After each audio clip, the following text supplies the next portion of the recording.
Hey, Himeyutsuki here with another solo TTRPG weekly roundup of new-ish games that I think are super rad. First up, we have Letters from the Hidden Cottage, which is a cozy solo journaling RPG.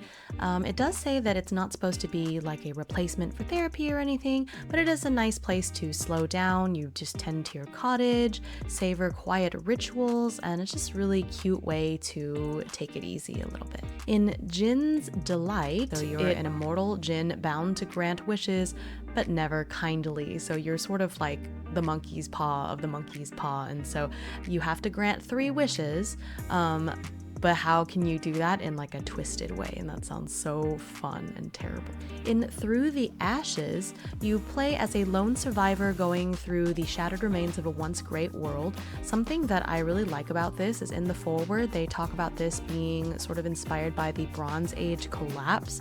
And I actually have like a huge interest in the Hittites, the sort of Mesopotamian cultures of that time. And so I just think it's a really cool, maybe not seen so often setting for a game.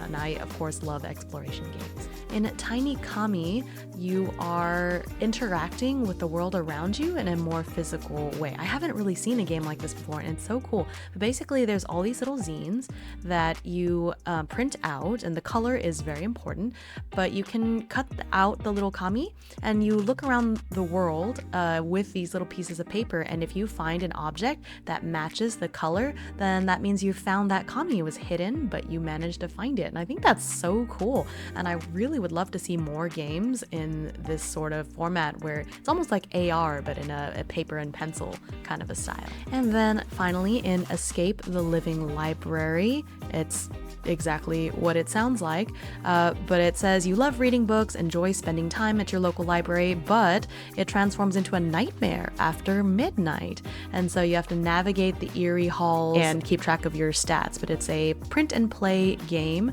that I think is really cool if you look at this board and exploring it. I love the aesthetic of this, but everything you need is right there on that board, and you're just trying to get through this library without dying. And you know, I love libraries, of course, but this is such a cool aesthetic way to explore one. And yeah, that's what I've got for you this week. Hope to see you in the next one.